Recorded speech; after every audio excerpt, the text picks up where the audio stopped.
Bueno, eh, hoy vamos a empezar la clase, la primer clase de fisiología respiratoria. Nos vamos a dedicar primero a entender cómo empieza la fisiología respiratoria después del nacimiento.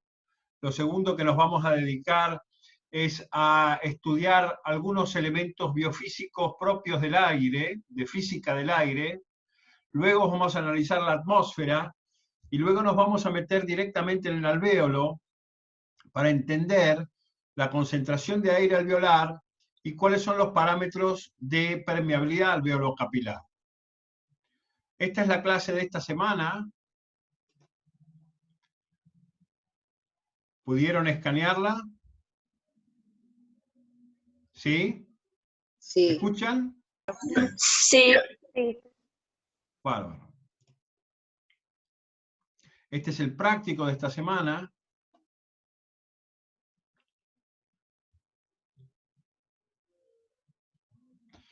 Y empezamos.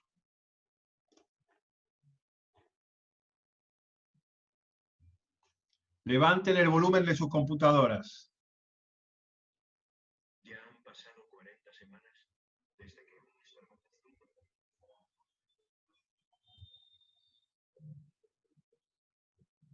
Bueno.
Bueno.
Bien.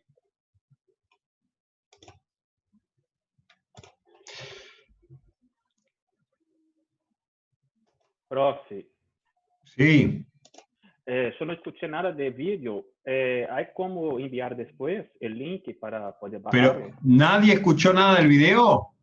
Solo escuché Nada. nada. Nadie, no escuché. Yo no escuché nada. Bueno, después se los voy a pasar.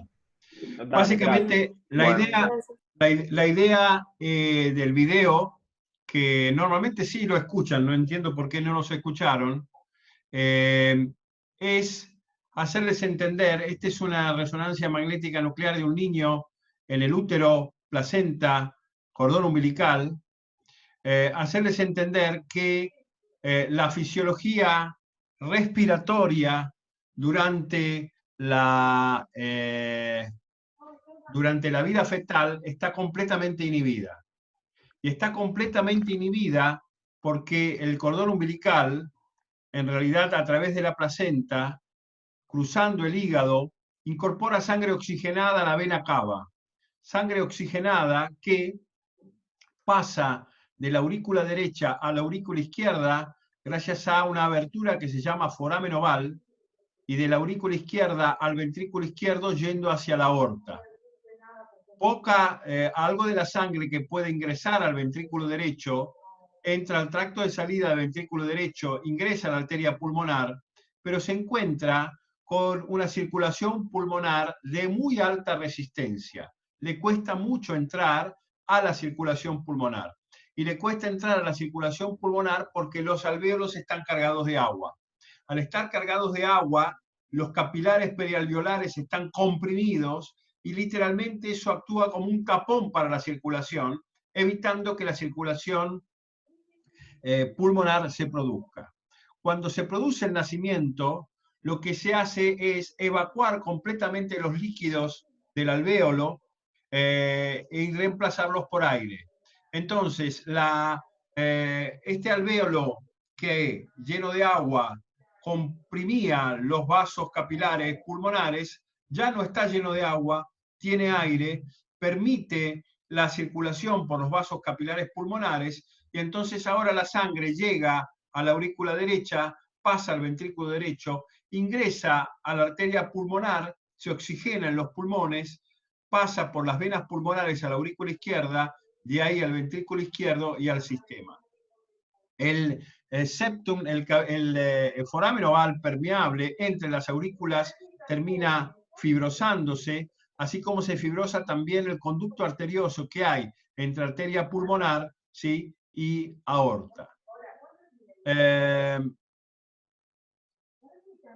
Yo les pediría que apaguen el micrófono, por favor. Desde el punto de vista fisiológico, nosotros vamos a evaluar la fisiología de la ventilación pulmonar, que se refiere a la entrada y la salida de aire. Vamos a evaluar la difusión de oxígeno y CO2. Esta es la clase de hoy, puntualmente, entre alvéolos y sangre. Ya evaluamos en sangre el transporte de oxígeno y CO2 de los tejidos hacia el alvéolo. Y vamos a hablar también en algún momento de la regulación de la ventilación. Pero básicamente hoy nos vamos a dedicar a la difusión de oxígeno entre los alvéolos y la sangre. Entonces, cuando hablemos de fisiología ventilatoria, vamos a hablar del intercambio de aire entre la atmósfera y alvéolos pulmonares. Cuando hablemos de difusión, vamos a hablar de barrera alvéolo capilar, de membrana alvéolo capilar. Cuando hablemos de perfusión, en la última clase vamos a hablar de circulación pulmonar, que tiene características muy especiales, y del transporte de oxígeno o hemoglobina ya hablamos. Empecemos con lo primero, y yo para esto necesito que todos me ayuden, porque vamos a tratar de repasar la física con lógica, no con memoria. Vamos a empezar hablando de la física, de la biofísica del aire. Esto es bibliografía complementaria de biofísica para este punto en particular, que me gustaría que escaneen con el celular y conserven la data para estudiar. Profe, Sí. después de envía en clase 1, ¿eso o no? ¿Cómo? Después lo envías al Classroom. No. Esto está en el Classroom ya, pero escanealo con el teléfono y bajátelo ahora. ¿Sí? Vale, gracias. Bien. Les pregunto a todos, ¿sí? ¿Qué dice esta ley? Acá tenemos temperatura constante, ven que la llamita no se modifica, la presión varía y varía el volumen. ¿Qué es lo que está diciendo esta ley? Que a menor volumen hay mayor presión. La temperatura constante, el volumen es inversamente proporcional a la presión. A temperatura constante, perfecto, a temperatura constante, a mayor volumen hay menos presión y a mayor presión hay menos volumen. Fíjense que aumentamos la presión sobre el gas a temperatura constante, le aumentamos las pesas y baja el volumen del gas. A su vez, cuando aumentamos la presión o reducimos la presión, bajamos la presión, le quitamos pesas, evidentemente el volumen aumenta. Esta primera ley se llama ley de Boyle-Mariotte y establece que la presión de un gas en un recipiente cerrado es inversamente proporcional al volumen del recipiente cuando la temperatura es constante. Ya vamos a ver cómo vamos a aplicar cada una de estas leyes a los pasos de la fisiología que nos interesan. La ley de Boyle afirma que la presión y el volumen son inversamente proporcionales entre sí a temperatura constante. A temperatura constante, a medida que yo aumento el volumen, bajo la presión del gas.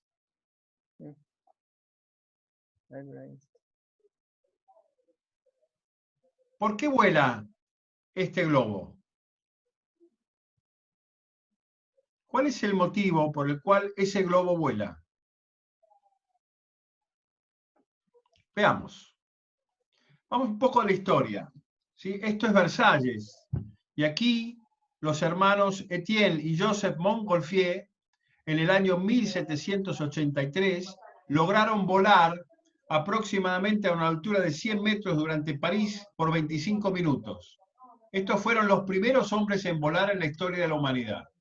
Este vuelo fue tan fascinante que Gay-Lussac y Biot ascendieron en globo aerostático muchos años después, algunos años después, 1804, esta es una ilustración de esa época, y describieron esta ley. ¿Qué dice esta ley? Escucho.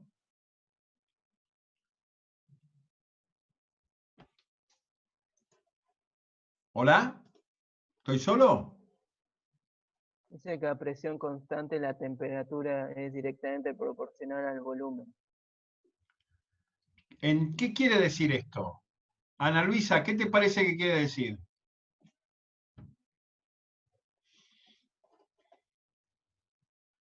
Que cuando se aumenta la temperatura, también se aumenta el volumen. Perfecto. Que cuando yo aumento la temperatura, ven que la llama aumenta, pero dejo la presión constante, cualquier gas calentado expande su volumen. Se aliviana, porque por unidad de volumen hay menos partículas. Siendo más liviano el aire, cuando se calienta, es claro que va a ser más liviano que el aire más frío de alrededor, menos denso, y entonces el globo es capaz de ascender. Esta es la ley de Gay-Lussac, y dice que a presión constante el volumen de una masa dada de gas varía directamente con la temperatura absoluta. A más temperatura, más volumen; a menos temperatura, menos volumen. Ven que aquí no le agregamos pesas, ¿sí? El volumen varía porque nosotros aumentamos o reducimos la llama. ¿De acuerdo? De acuerdo. B1 sobre Sí. T1 es igual a B2 sobre T2. Si esto es volumen, si esto es temperatura y esto es volumen, a medida que yo aumento la temperatura, aumento también el volumen. Bien, este es el principio de la olla a presión, que aumenta el volumen cuando nosotros la ponemos sobre el fuego. Bien. ¿Qué dice esta ley? Escucho. A ver, Yasmín, ¿qué dice esta ley?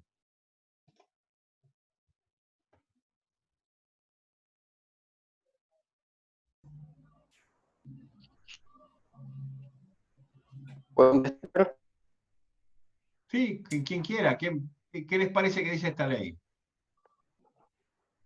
La suma de todas las Deduzco que en una mezcla gaseosa, la suma de todas las presiones es igual a la de los gases que la integran. Brillante, Roberto. Y esta es la ley de Dalton, de las presiones parciales. Y la ley de Dalton de las presiones parciales dice que la presión de una mezcla de gases es la suma de las presiones de cada gas ejercidas como si estuviese solo. El aire es la suma de todas las presiones de todos los gases que lo componen. ¿Sí? Bien. Sí. ¿De qué depende que un gas se disuelva en un líquido? ¿Qué factores les parece a ustedes pueden ser determinantes para que un determinado gas se sumerja en un líquido? Se pueda disolver en un líquido.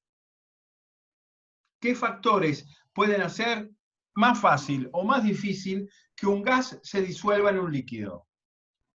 La temperatura y la presión. Bien, la temperatura y la presión. Claramente, si a un gas lo caliento, ¿qué pasa con su volumen? Aumenta. Si lo hago aumentar en un espacio reducido, aumenta también la presión. ¿Queda claro? En la olla a presión es el ejemplo. ¿Sí?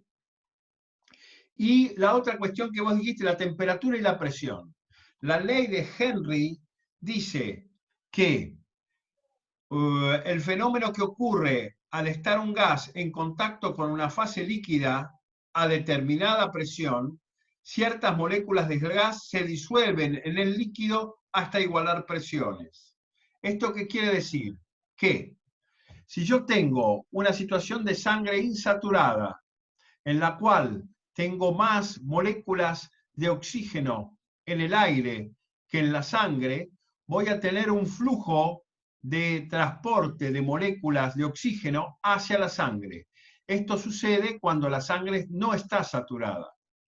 Cuando la sangre está saturada, ya hay igual cantidad de moléculas de un lado que del otro. Hay igual cantidad de moléculas en el aire que en la sangre, con lo cual las fuerzas se anulan y no hay flujo de moléculas. Cuando la sangre está sobresaturada, hay más moléculas, por ejemplo, de PCO2 en la sangre venosa que llega a los pulmones que en el alvéolo. Con lo cual, las moléculas de PCO2, o en el caso de los tejidos, las moléculas de oxígeno, tienen un flujo hacia el contenido aéreo. En este caso, si hablamos de PCO2, estamos hablando del alvéolo. ¿Se entendió?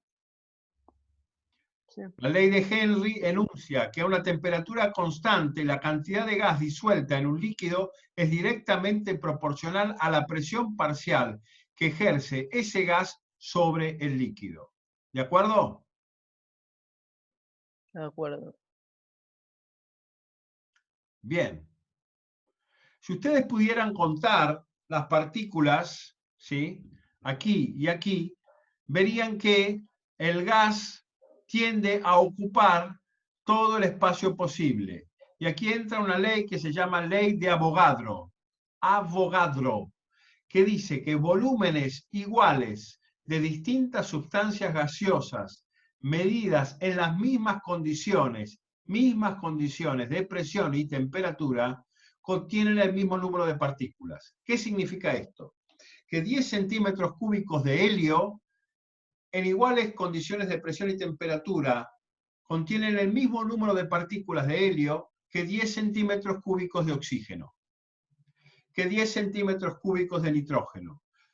Todos en estas tres condiciones, 10 centímetros cúbicos sobrepuestos a la misma presión y a la misma temperatura, en los tres casos, tienen la misma cantidad de partículas. ¿Queda claro? Sí. Sí, Bien. profe. ¿Qué está pasando aquí?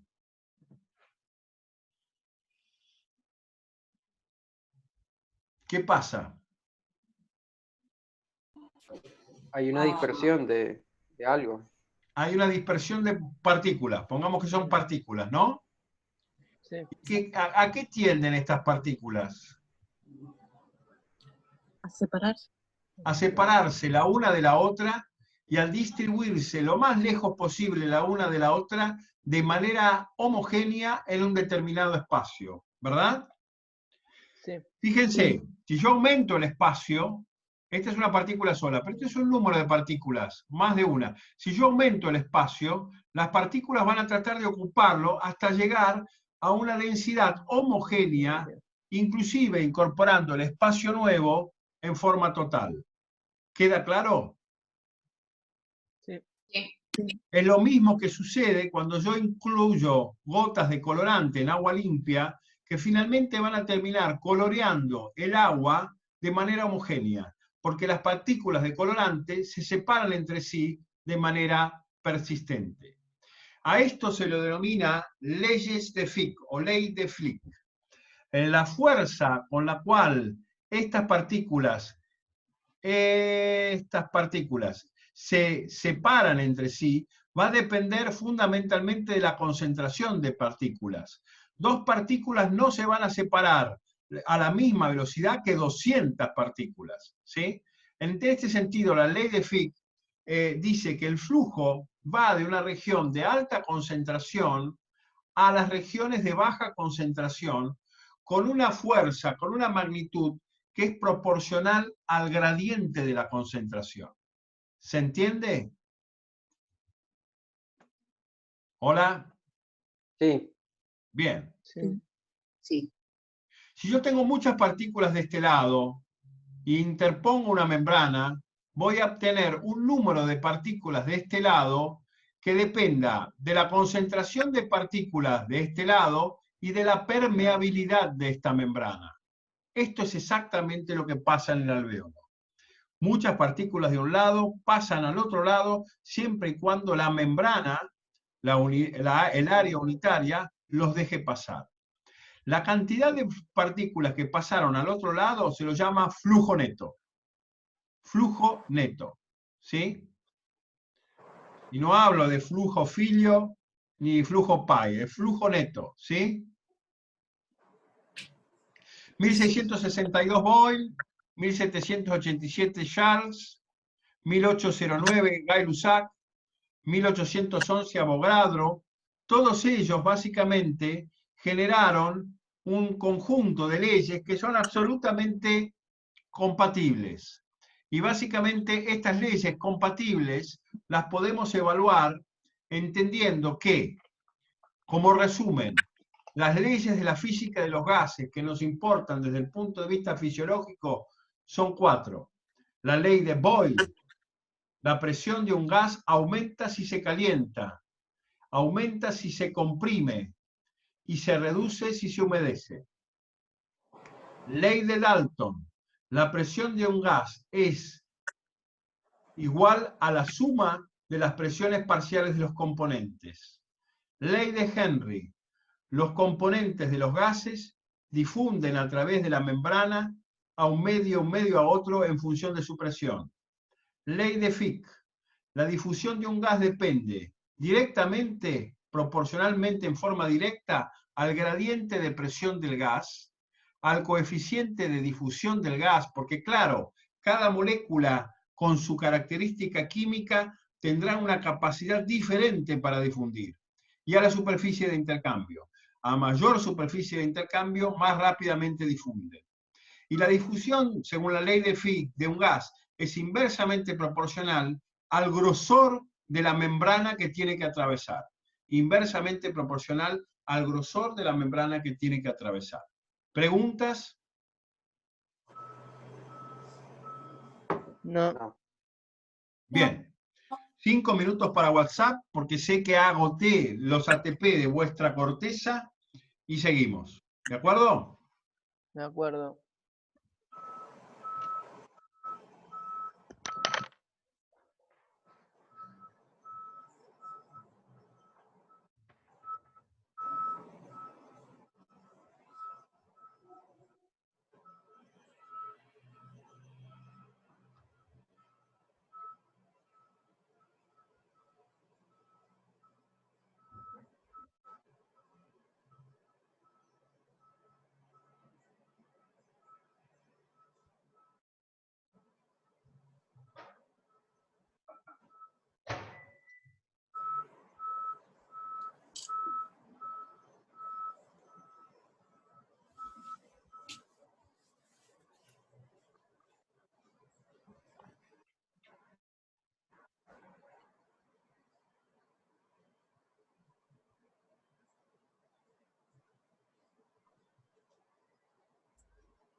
Bien.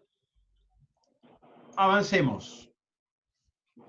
Ya analizamos los elementos básicos que necesitamos conocer en cuanto a la biofísica de los gases. Ahora vayamos a la materia prima de la fisiología respiratoria. Y la materia prima de la fisiología respiratoria es la atmósfera. Evaluemos la atmósfera, bibliografía suplementaria respecto de la atmósfera. Lean con el código QR.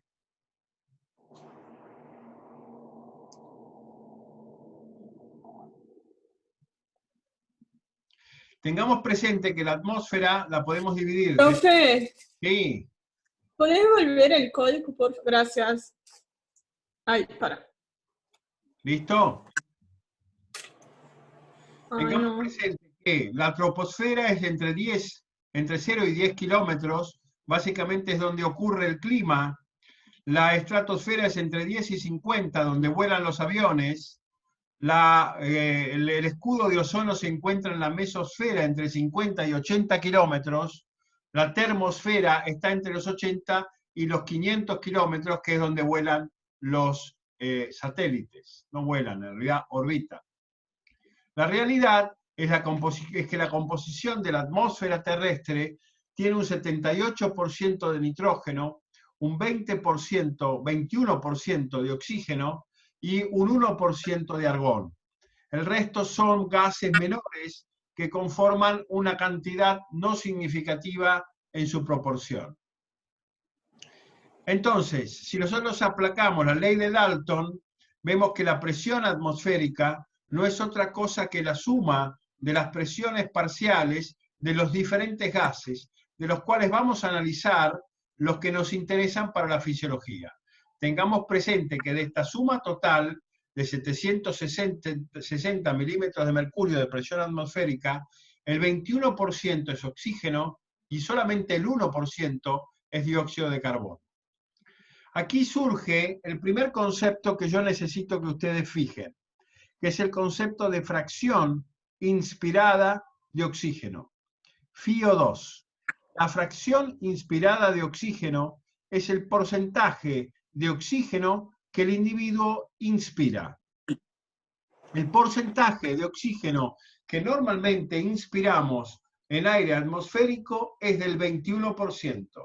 Esto quiere decir que de la mezcla de gases que inspiramos, el 21% es oxígeno. ¿Y cuál es el 100% de ese 21%. El 100% es la presión atmosférica. Es decir, el 21% de 760 milímetros de mercurio a nivel del mar. Esto quiere decir que hay también, si nosotros dividimos 760 y tomamos solo el 21%, hay una presión de oxígeno que estamos inspirando. Esa presión de oxígeno que estamos inspirando es el segundo concepto importante que yo necesito que ustedes recuerden, que se llama PO2, presión inspirada de oxígeno. La presión inspirada de oxígeno es el 21% de la presión atmosférica. Ese 21% de la presión atmosférica a nivel del mar es de 159, 160 milímetros de mercurio. El 21% de 760.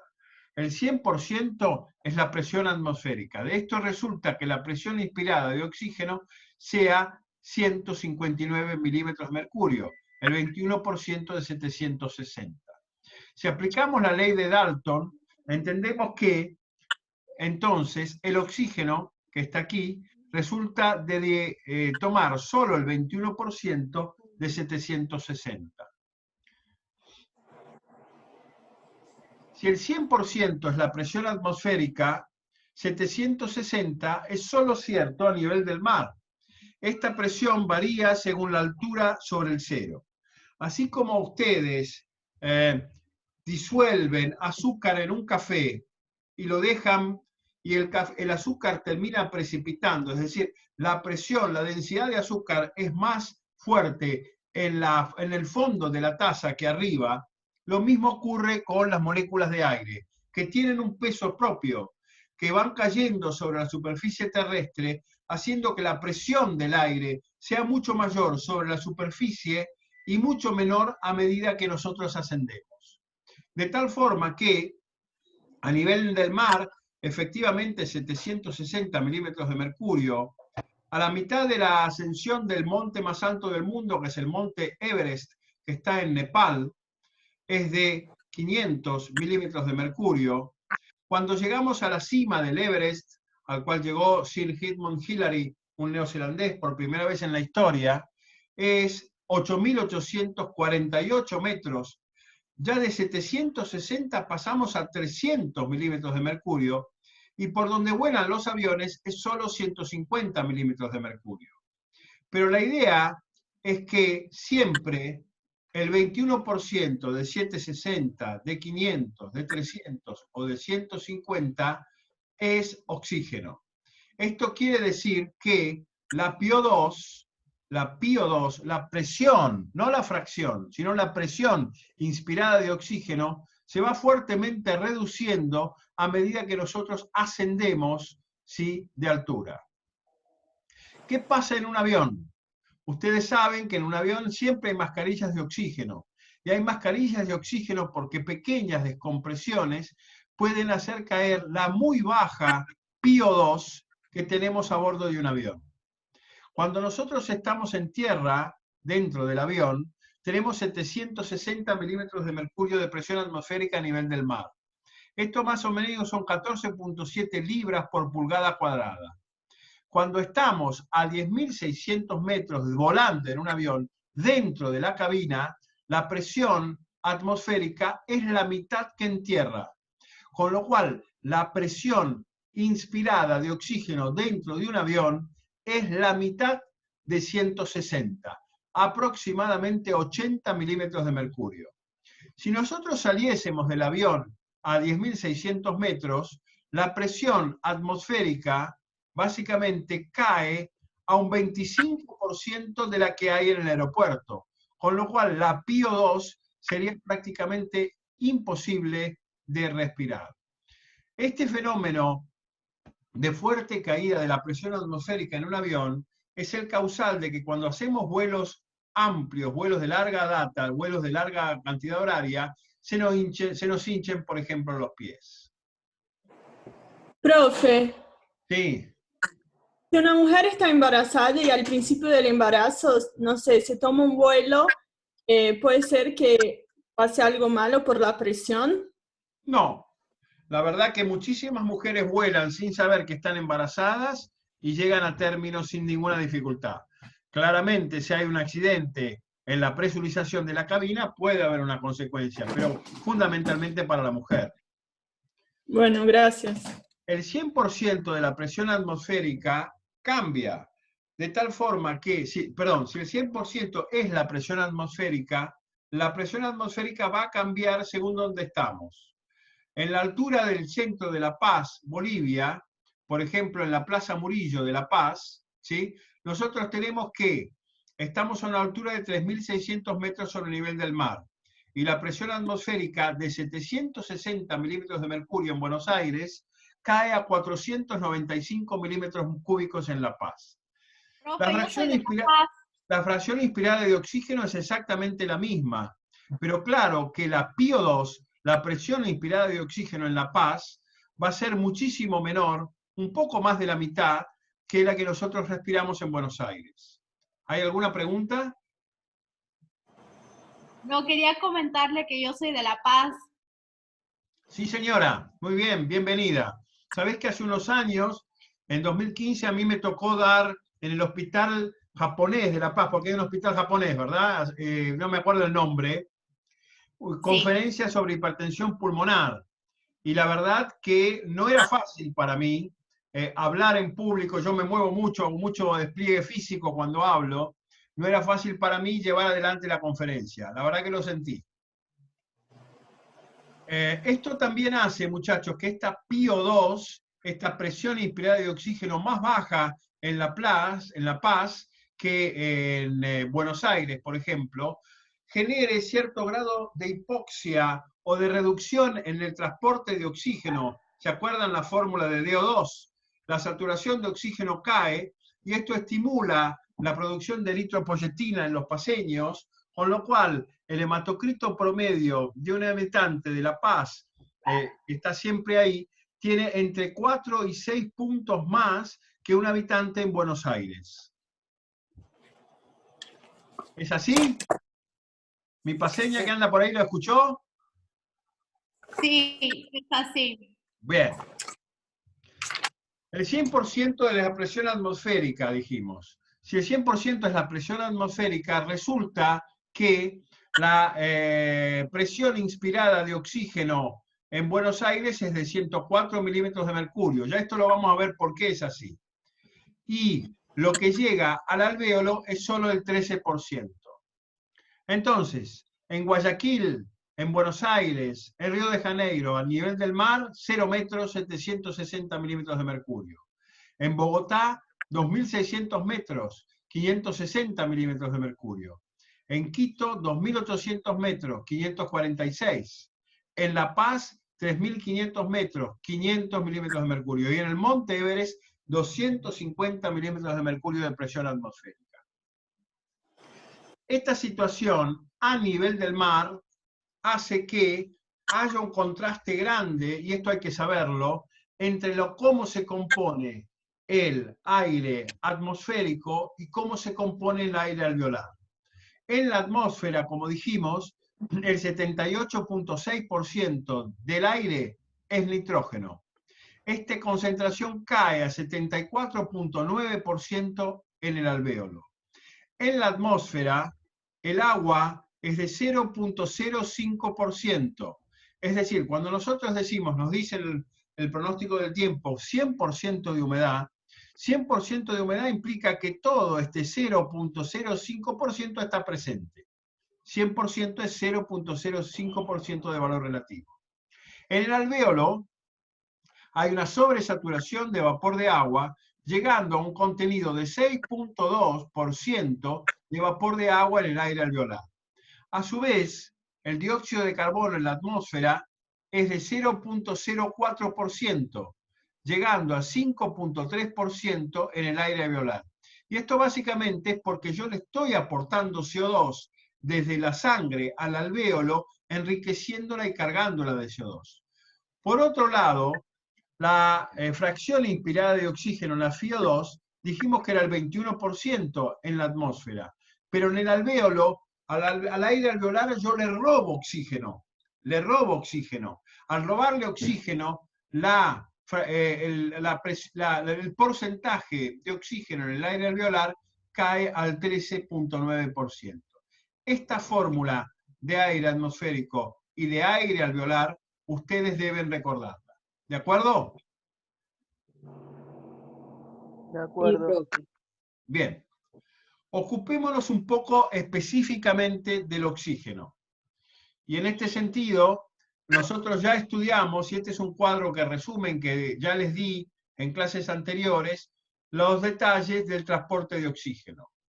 ¿Cuál es la cantidad de oxígeno que hay en un alvéolo? Esta pregunta es muy importante porque de la cantidad de oxígeno que hay en el alvéolo define la ley de Fick, define la ley de Henry, cuál va a ser el gradiente de traspaso del aire alveolar al aire, el contenido líquido sanguíneo.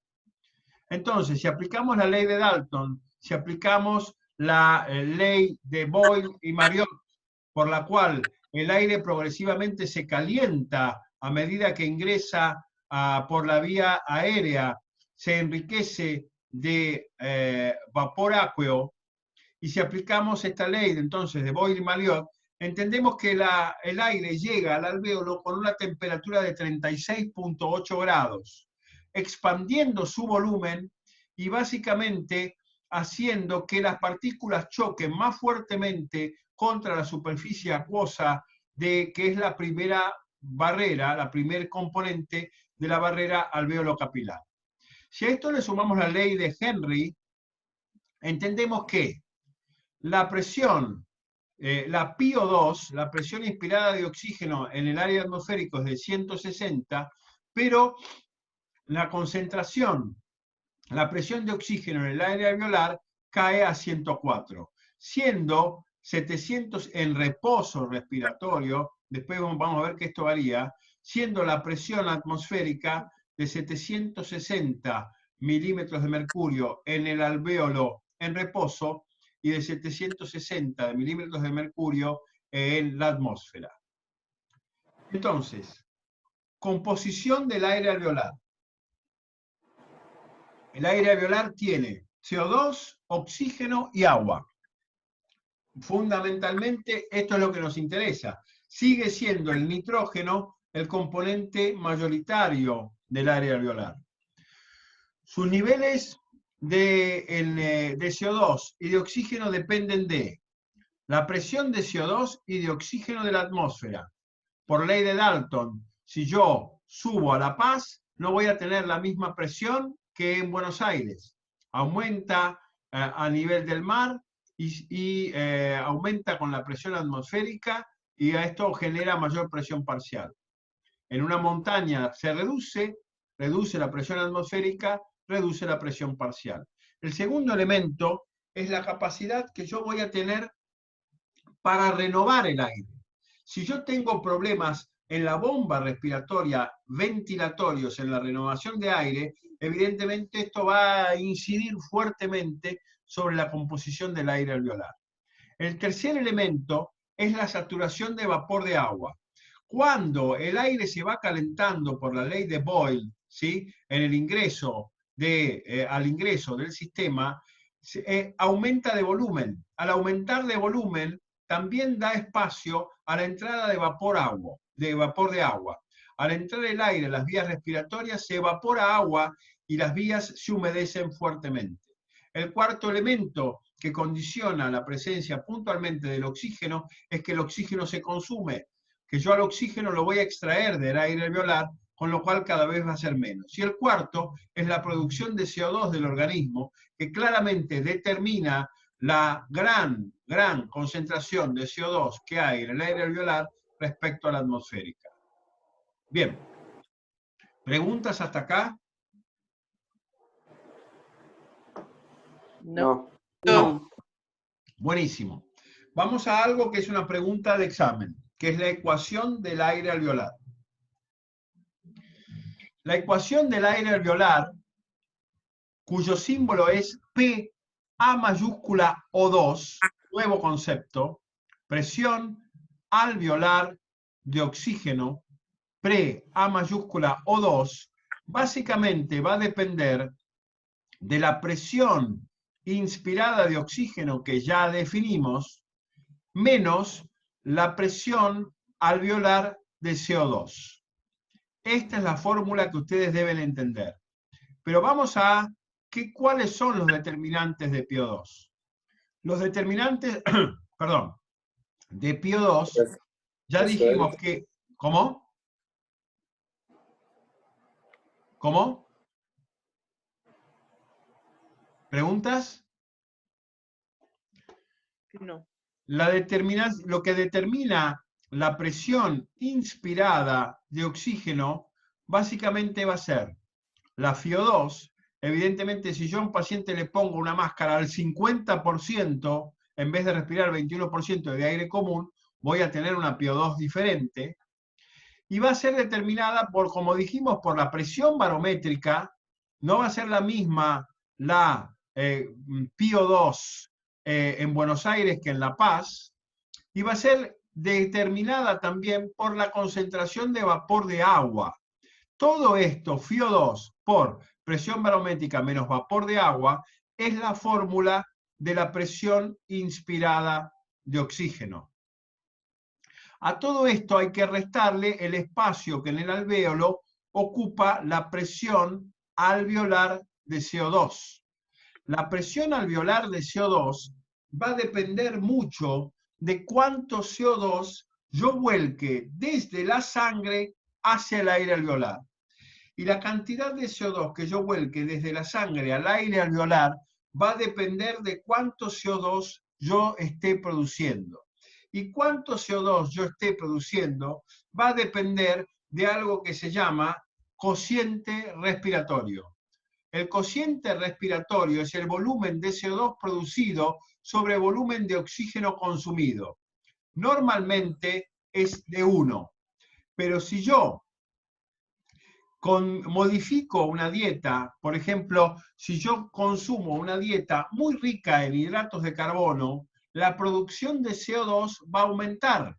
Si yo tengo una dieta muy rica en grasas, la producción de CO2 va a reducirse, con lo cual el cociente respiratorio de una dieta mixta balanceada es de 0.8.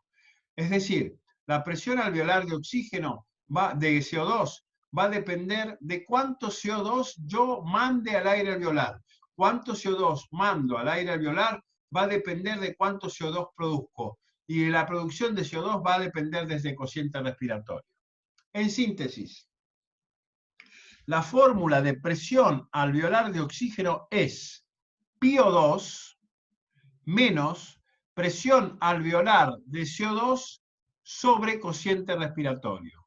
Es decir, la presión alveolar de oxígeno va a ser de 150 menos 40, que es la presión alveolar de CO2, sobre la presión arterial de CO2 sobre 0.8.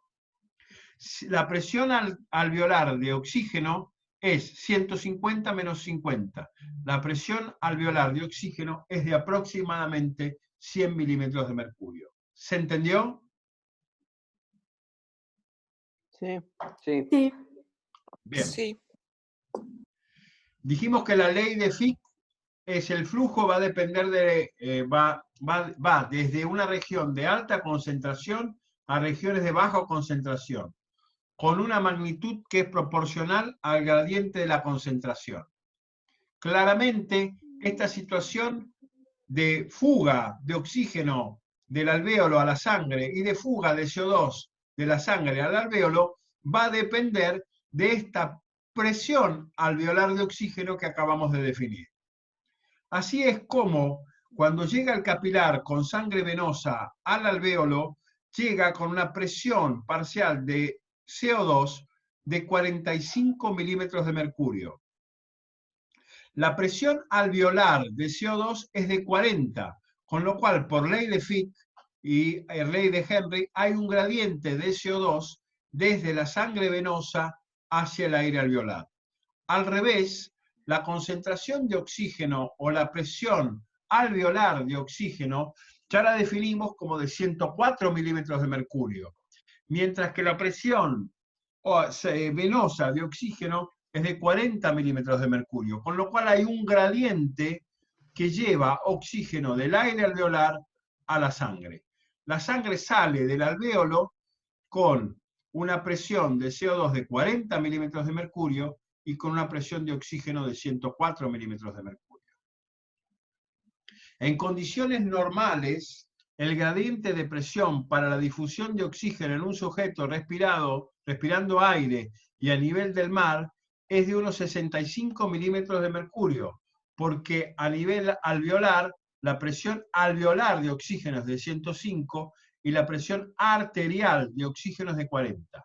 P, A mayúscula O2, presión alveolar de oxígeno. P, A minúscula O2, presión arterial de oxígeno. ¿Preguntas hasta acá? Profe, Sí. no entendí muy bien esta parte del capilar pulmonar. ¿De ¿Puedes qué? explicar de nuevo? Del capilar pulmonar. ¿Puedes explicar de nuevo, por favor? El intercambio, lo de la barrera. Es muy sencillo. La sangre venosa llega con una PCO2, una presión parcial de CO2 de 45 milímetros de mercurio. Se pone en contacto con una presión parcial de CO2 en el aire alveolar de 40, con lo cual el gradiente favorece la entrada de CO2 al aire alveolar. Al revés, cuando la sangre venosa llega al alvéolo, tiene solamente 40 milímetros de mercurio de presión de oxígeno, y en el alvéolo hay de 104, con lo cual el oxígeno no va a salir de la vena, el oxígeno va a entrar a la vena, va a entrar al capilar por gradiente. Este gradiente se lo llama gradiente del aire alveolar, y es de 65 milímetros de mercurio. ¿Sí? O gradiente de presión de difusión. ¿Se entendió? Sí, gracias. Nos tomamos 5 minutos y seguimos.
Bueno, ¿cómo vamos?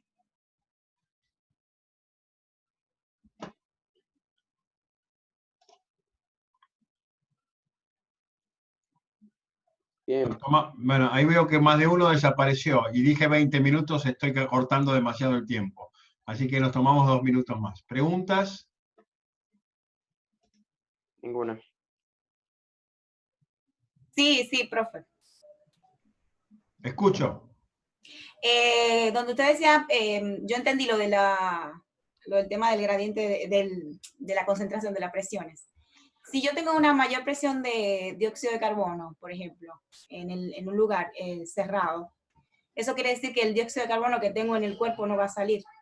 Bien, buenísimo. Ahí vamos a llegar en unos minutos. Es así. Bien. Bien. Es así. Ya, gracias. O no es que no va a salir con mayor dificultad. Pero a eso quiero llegar en un ratito.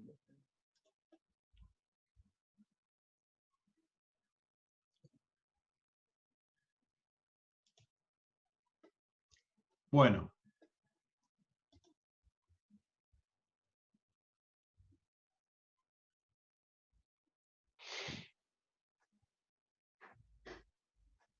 Fabio, ¿tenés la camiseta de la selección argentina?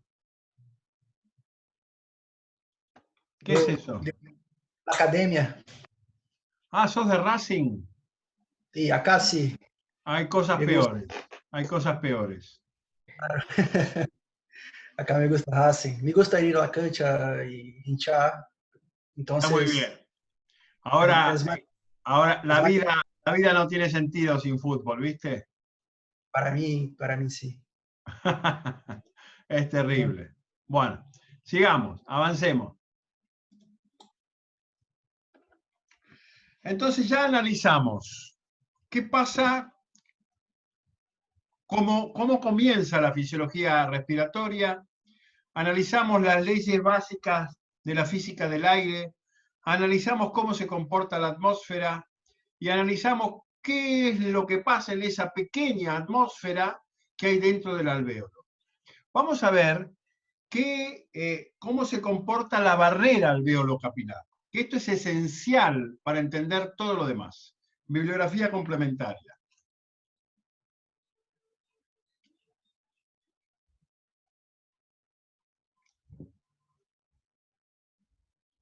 Bien, nosotros tenemos que la PO2, la presión inspirada de oxígeno, es de 150 milímetros de mercurio, pero tenemos que la PaO2, el aire alveolar, es de aproximadamente 104 milímetros de mercurio. Y a su vez, vemos que la sangre arterial tiene un poco menos de 100 milímetros de mercurio, llegando a niveles de 50 milímetros de mercurio en el capilar, incluso siendo aún más bajo a nivel mitocondrial.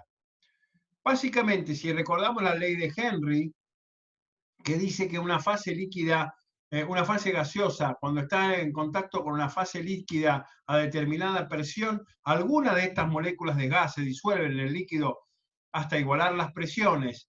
Y si tenemos en cuenta las leyes que ya vimos, analicemos ahora cuál es el enemigo a vencer.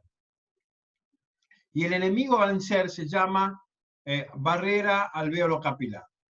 La barrera alvéolo capilar tiene componentes, la membrana de intercambio respiratorio, tiene componentes que son el líquido alveolar, las células alveolares, que son los neumocitos tipo 1 y tipo 2, la membrana basal del epitelio alveolar, la membrana basal del endotelio capilar y las células endoteliales. Aquí la tenemos en esquema. Esta es una fotografía microelectrónica de la barrera alvéolo capilar.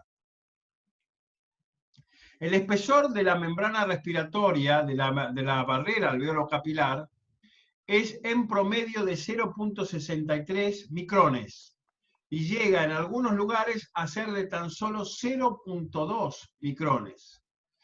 La superficie extendido de todos los alvéolos, si los pusiésemos uno al lado de otro, nos da que nosotros tenemos 160 metros cuadrados en un adulto normal para poder intercambiar oxígeno.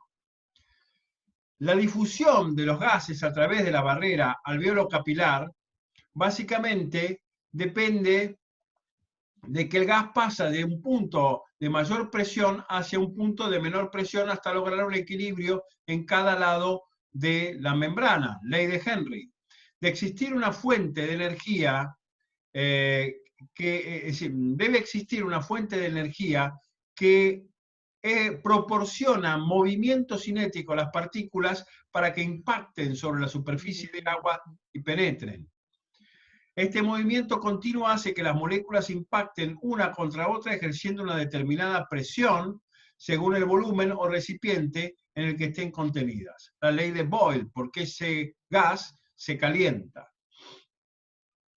La ley de Boyle, la ley de Gay-Lussac, la ley de Henry, hace básicamente, sumada a la ley de Fick, ¿sí?, que el aire llegue a los alveolos a 36.8 grados centígrados.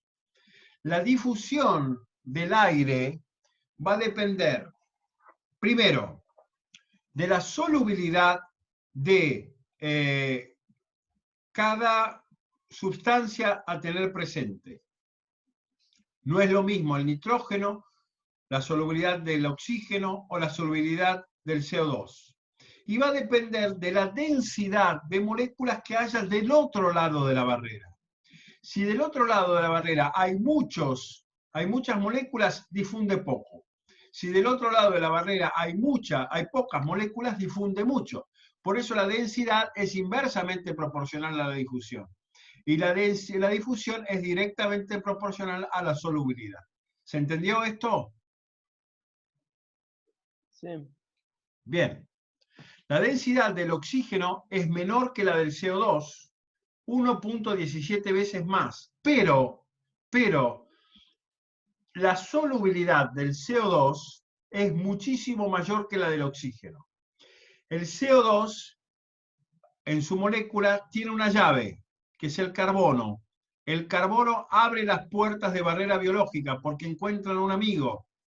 Entonces, el CO2 es 24 veces más difusible que el oxígeno. En este sentido, nosotros vemos que el coeficiente de solubilidad de los gases más importantes son oxígeno, 0.024, dióxido de carbono, 0.57, 20 veces más que el oxígeno, nitrógeno, 0.012, la mitad que el oxígeno y 40 veces menos difusible que el CO2. El helio 0.008, el helio prácticamente no puede difundir. Entonces, acá viene un concepto complejo de explicar que necesito que se despierten y me escuchen. Nosotros vamos a evaluar la fisiología respiratoria a través de la medición en sangre de la presión parcial de oxígeno y de la presión parcial de CO2. De tal manera que para evaluar la membrana alveolo-capilar, nosotros vamos a evaluar la presión parcial de oxígeno. Y para evaluar la fisiología ventilatoria, es decir, la eficiencia con la cual renuevo el aire alveolar, no solo vamos a evaluar el oxígeno, pero fundamentalmente vamos a evaluar también el CO2. De esta manera, hablamos de suficiencia respiratoria que básicamente se mide dosificando oxígeno y CO2. Si yo hablo de insuficiencia pulmonar, básicamente estoy evaluando oxígeno. Si hablo de insuficiencia de bomba, básicamente, de decir ventilatoria, estoy hablando de hipercapnia. ¿Por qué? Tratemos de entenderlo así. Supongamos que el oxígeno es un auto común, que obviamente, por ejemplo, va a llegar a mi casa, para llegar a mi casa hay un camino de tierra, va a llegar a mi casa si el camino de tierra está bueno. Si el camino de tierra está bueno, ese auto va a llegar a mi casa. Si la membrana alveolo-capilar está intacta, el oxígeno va a llegar bien a la sangre.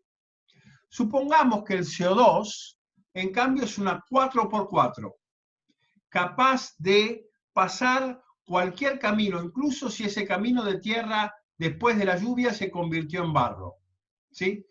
Con lo cual, si yo veo llegar a mi casa tanto el auto pequeño, el oxígeno, como la 4x4, el CO2, puedo inferir claramente que el camino está sano. Si yo veo llegar a mi casa solamente el CO2 y no llega el oxígeno, puedo inferir que el camino todavía todavía existe, pero evidentemente ha llovido y entonces el tránsito no es posible para el oxígeno, pero sí es posible para la CO2. Esto ocurre en situaciones de enfermedad de la barrera alveolo-capilar, como la insuficiencia cardíaca, las infecciones y el cáncer. Si en cambio no llega a mi casa ni el auto pequeño ni la 4x4, debo comprender que un río me cortó la calle y que hace imposible que ninguno de los dos llegue. Entonces, en esos casos tengo un problema fundamentalmente en el tejido pulmonar. ¿Se entendió este tres tipos de situaciones? Sí. ¿Seguro? Sí. La insuficiencia pulmonar básicamente tiene que ver con la insuficiencia de intercambio de gases y se manifiesta por hipoxemia. De tal forma que si yo tengo una presión arterial de oxígeno inferior a 60 milímetros de mercurio, una PA minúscula O2 inferior a 60 milímetros de mercurio, yo hablo de insuficiencia respiratoria. Y ese paciente básicamente tiene graves problemas en la barrera alveolo-capilar, en la membrana alveolo-capilar. Esto es lo que está pasando en los pacientes con COVID. Si yo tengo, en cambio, que no solo tengo problemas de oxígeno, pero si a esto se suma una acumulación de CO2 en la sangre, esto quiere decir que a pesar del CO2 de ser una 4x4, hay mucho más que una enfermedad en la membrana alveolo-capilar. Hay mucho más que una calle de tierra mojada. Simplemente la calle, el tránsito se ha interrumpido completamente. Entonces, en situaciones de interrupción completa del tránsito se acumula la PCO2. Esta situación básicamente está asociada a un fenómeno que se llama hipercapnia crónica. La hipercapnia es el aumento de la CO2 sanguínea. La hipercapnia crónica está asociada a alteraciones severas de la mecánica respiratoria. Cuando yo no puedo respirar bien, yo empiezo a juntar CO2 en la sangre, porque no logro eliminar el CO2 alveolar, el gradiente de CO2 en el alvéolo se invierte, hay más CO2 en el alvéolo que en la sangre, y entonces el CO2 de la sangre no puede salir al alvéolo. El otro elemento es cuando la calle se rompió completamente, y en este sentido, cuando ocurre fibrosis pulmonar, en situaciones como la enfermedad pulmonar obstructiva crónica, la EPOC, ya no hay directamente, no hay alvéolos ni para llevar oxígeno a la sangre, ni para evacuar CO2 al aire alveolar, porque no hay alvéolos. Entonces estos pacientes cursan con aumento crónico de CO2. Y entonces se habla de una enfermedad pulmonar obstructiva crónica. ¿Esto quedó claro? ¿Sí? Sí. Sí. ¿Seguro? Sí. Miren que se los voy a preguntar en el examen, ¿eh? Dale. Bien. Nos tomamos 3 minutos y seguimos. 3 minutos nomás.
Bueno, medicoblastos, avancemos que se nos viene la noche. ¿Cómo yo puedo? ¿Me están escuchando? Sí. Sí, profe. Gracias. Gracias por estar ahí. ¿Cómo yo puedo evaluar fisiológicamente el grado de permeabilidad alvéolo capilar? Y básicamente tengo algunas fórmulas de evaluación fisiológica para poder medir cuál es la permeabilidad alvéolo capilar. Normalmente, si esto es aire alveolar, queda claro que el flujo de oxígeno hacia el vaso es muy fuerte al principio, hasta que se equilibran las concentraciones y deja de haber flujo. Pero ¿cómo medir la permeabilidad alvéolo capilar? Y básicamente esto se hace por diferencia o por tasa. La primera forma de medirla es el A menos A. La resta o gradiente entre la concentración de oxígeno que hay en el alvéolo, A mayúscula, y la concentración de oxígeno que hay en la sangre. El A menos A básicamente nos permite evaluar qué grado de permeabilidad, con qué facilidad es capaz de pasar el oxígeno del aire alveolar a la sangre. Ya nosotros definimos presión alveolar de oxígeno y estos son todos los elementos que nosotros ya estudiamos o vimos y que por supuesto ustedes saben ya perfectamente que confluyen a la fórmula de presión arterial, a presión alveolar de oxígeno. El segundo elemento después de la A menos A es lo que denominamos PAFI. La PAFI es la relación entre la presión arterial de oxígeno y la FiO2. Esto nos quiere decir cuánto oxígeno le estamos metiendo al paciente y cuánto de ese oxígeno está llegando a la arteria, está llegando a la sangre arterial. Normalmente, les pido que alguien saque una computadora del teléfono y me ayude. Normalmente la presión arterial de oxígeno es de 104 milímetros de mercurio y la FiO2 es 21%, con lo cual es 0.21. Que alguien me haga el cálculo, presión arterial de oxígeno 104 sobre 0.21. ¿Cuánto da?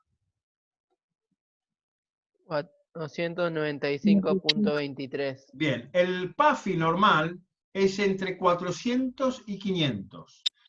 Cuando tenemos un PAFI entre 400 y 500, eso habla de membrana alvéolo capilar indemne, sana. Está bien. Ahora vamos a la segunda situación.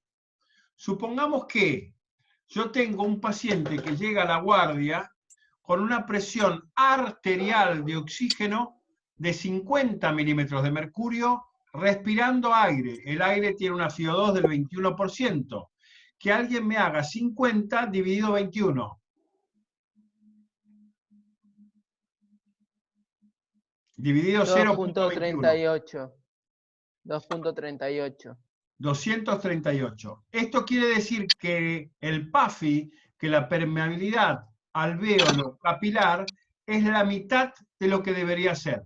Está reducida al 50%. Esto habla de que el camino de tierra está mojado por lluvia y que básicamente es difícil de transitar. Tercera situación. A este paciente que venía con 50 de PO2, le pongo una FiO2, una mascarita de oxígeno, que en vez de tener 21%, tiene 50% de oxígeno. Este 50% de oxígeno básicamente lleva la presión arterial de oxígeno a 100. Entonces tenemos el cálculo de presión arterial de oxígeno de 100 dividido 0.5 o 0.50. ¿Cuánto da? 200. Básicamente, ¿mejoró la membrana alvéolo capilar? No, no mejoró. Yo aumentando la PiO2 de ese paciente y la FiO2 de ese paciente, logré sacar al paciente de la insuficiencia respiratoria, lo puse por arriba de 60, pero no lo curé. Ese paciente está oxígeno dependiente. Supongamos que diagnostiqué una infección y entonces le doy antibióticos. Y a ese paciente entonces, con la misma FiO2 de 50%, le mido una presión arterial de oxígeno de 200. El paciente tiene 200 de presión arterial de oxígeno dividido 0,50. ¿Cuánto da? 400. Ese paciente está curado. Entonces, cuando yo le baje la FiO2, ese paciente va a tener siempre 400 de PAFI porque lo curé con los antibióticos. ¿Entendieron la diferencia de estas 4 situaciones? Sí. ¿Sí? Esto, muchachos, lo usamos todos los santos días para resolver pacientes en insuficiencia respiratoria. Bien. El daño de la membrana capilar es lo que evalúa fundamentalmente el PAFI. Entonces, la presión parcial de oxígeno va a generar algunas modificaciones en la circulación respiratoria que hoy no voy a mencionarles, lo vamos a dejar para la última clase. Bien. Dijimos que ¿cuál es el mayor componente del aire alveolar?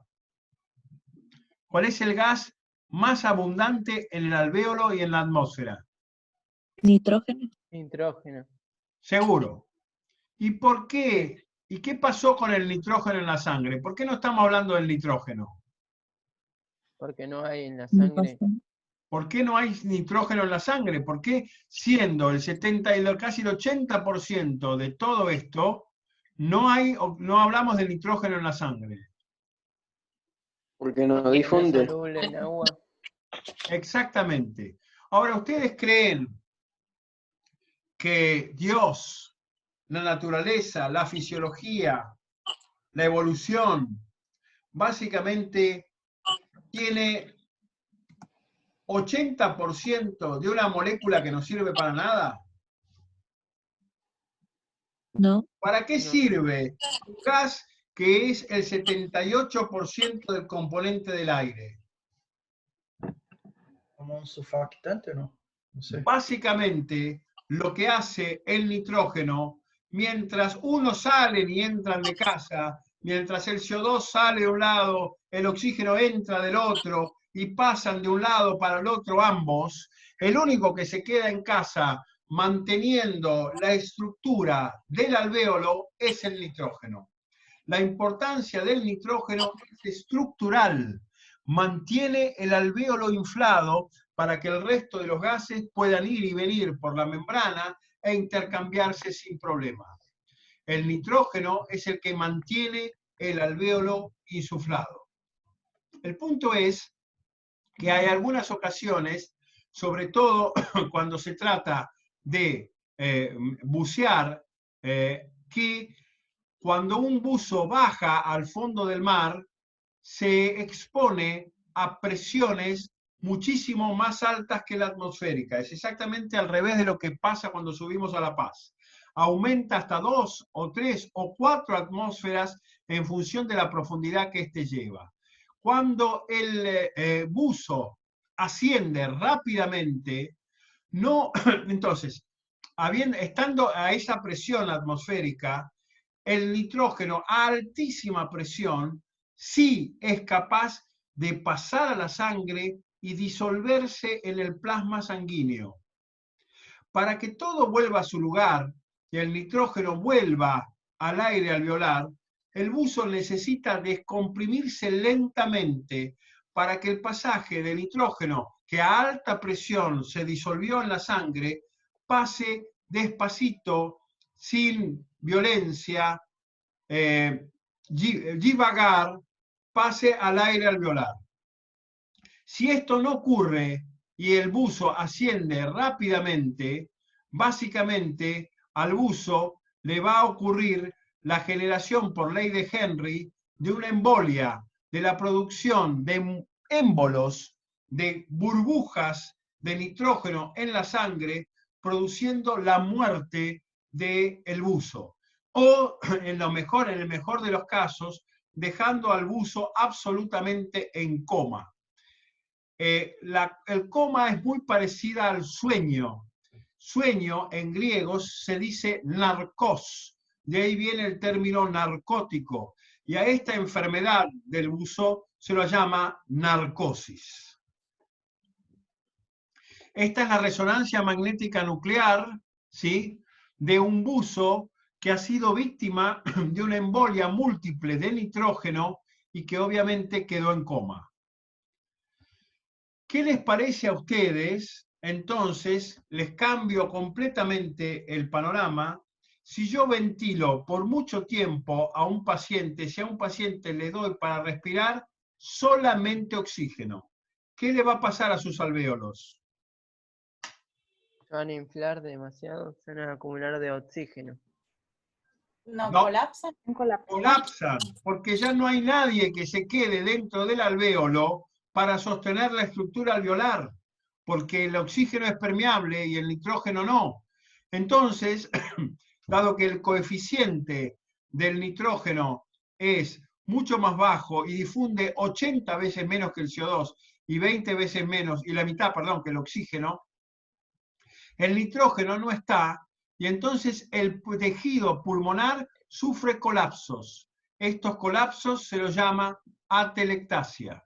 Estos colapsos se los llama atelectasia. Bien. Esto fue todo hasta hoy. Yo sé que la densidad de conceptos es mucha, pero yo necesito que los repase, que los vuelvan a ver, que los entiendan, para poder seguir adelante la semana que viene el resto de la clase. ¿Sí?